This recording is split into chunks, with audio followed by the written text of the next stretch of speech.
Bismillah ar-Rahman ar-Rahim. طيب. Dernière fois, on a pris la première mas'ala qui était par rapport au ism shara, ذلك الكتاب.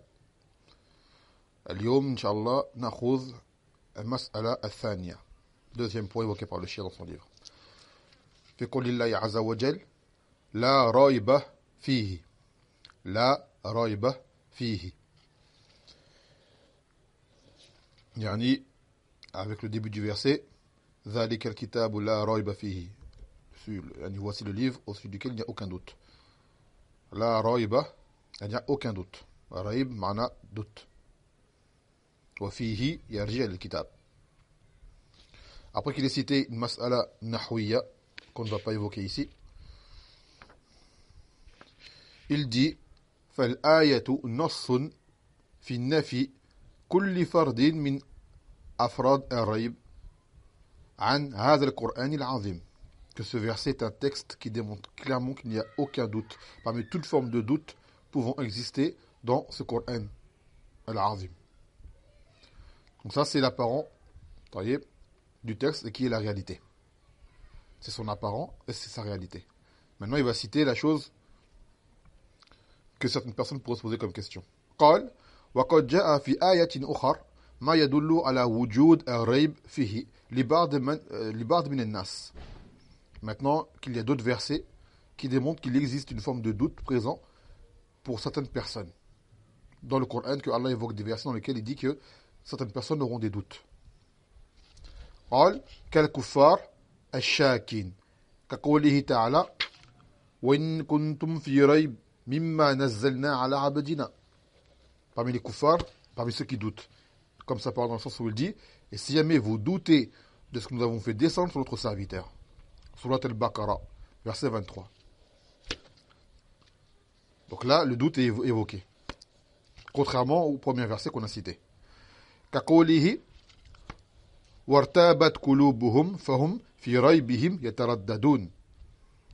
Que leurs cœurs sont emplis de doute et qui ne cessent d'hésiter dans leur incertitude. Surat al-Tawbah, verset 45. وَقَوْلُهُ بَلْ هُمْ فِي شَكٍّ يَلْعَبُونَ. Mais plutôt ils sont dans le doute et ils jouent. Ad-Dukhan, la fumée, verset 9. Donc ces versets-là, qu'on vient de citer, laissent entendre qu'il y a une forme de doute qui existe, d'accord, alors que le premier verset, il n'y a aucun doute. Ala wajil umum, aucun doute dans ce livre, à avoir. Donc comment on lit entre les deux compréhensions? قال ووجه الجم في ذلك أن القرآن بالغ من وضوح الأدلة وظهور المعجزة ما ينفي تطرق أي ريب إليه.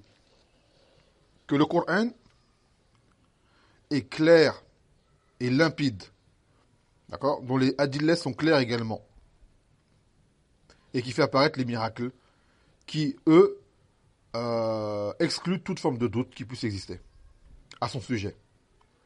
وريب الكفار فيه أنما هو لعمى بصائرهم كما بينه بقوله تعالى أفمن يعلم أنما أنزل إليك من ربك الحق كمن هو أعمى.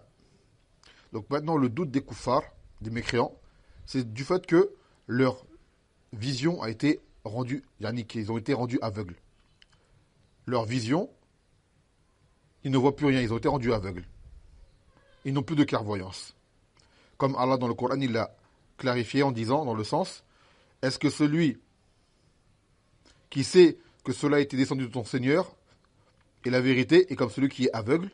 Surat Ar-Ra'd, le tonnerre, verset 19.